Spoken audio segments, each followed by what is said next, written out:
ভারতের পার্লামেন্টে দাঁড়িয়ে ডক্টর বি.আর. আম্বেদকরকে অপমান করেছে দেশের স্বরাষ্ট্রমন্ত্রী অমিত শাহ। এদিন তার ওই প্রতিবাদে শান্তিপুর কলেজের সামনে বিক্ষোভ দেখাতে শুরু করল টিএমসিপি।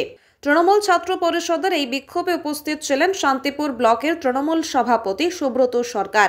মূলত গোটা রাজ্য জুড়ে বি.আর. আম্বেদকরকে অপমান করার বিরুদ্ধে তৃণমূল বিভিন্ন জেলায় জেলায় প্রতিবাদ জানাচ্ছে।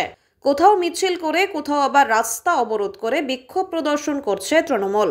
এদিন শান্তিপুর কলেজের গেটের সামনেও দেখা গেল তৃণমূল ছাত্র পরিষদের তরফে বিক্ষোভ দেখাতে।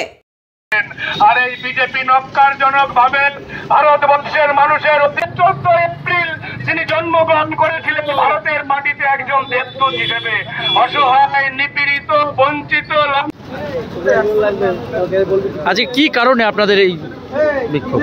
আপনারা ইতিমধ্যেই অবগত আছেন যে ভারতবর্ষের গণতন্ত্রের পীঠস্থান ভারতবর্ষের পার্লামেন্টে বিজেপির সরকারের নির্লজ্জ স্বরাষ্ট্রমন্ত্রী অমিত শাহ, পৃথিবীর শ্রেষ্ঠ পণ্ডিত, ভারতবর্ষের সংবিধান রচয়িতা, অসহায় নিপীড়িত মানুষের অধিকার আদায়ে যিনি বিশ্বে উল্লেখযোগ্য অবদান রেখেছেন, বাবা সাহেব আম্বেদকর প্রাতঃস্মরণীয়, সেই মানুষটিকে নির্লজ্জভাবে দিল্লির পার্লামেন্টে অপমান করেছেন অমিত শাহ।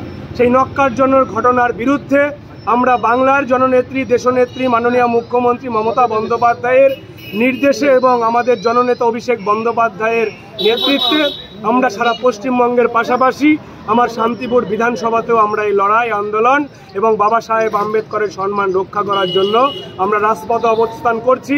এবং বর্তমানে আমরা শান্তিপুর কলেজের আমাদের তৃণমূল ছাত্র পরিষদের ইউনিটের সম্মানীয় সভাপতি আমাদের পরিমল ভাই এখানে উপস্থিত এবং আমাদের অগণিত ভাই ও বোনেরা যারা লড়াই সংগ্রামের মধ্যে দিয়ে এগিয়ে চলেছেন তৃণমূল ছাত্র পরিষদের আদর্শকে সামনে রেখে, তাদের নেতৃত্বে আমরা বাবা সাহেব আম্বেদকরের সম্মান রক্ষার জন্য আমরা আন্দোলনে অবরোধ। আপনার নাম আর ডেজিগনেশন? সুব্রত সরকার, সভাপতি, শান্তিপুর ব্লক তৃণমূল কংগ্রেস কমিটি। পরিমল ভাই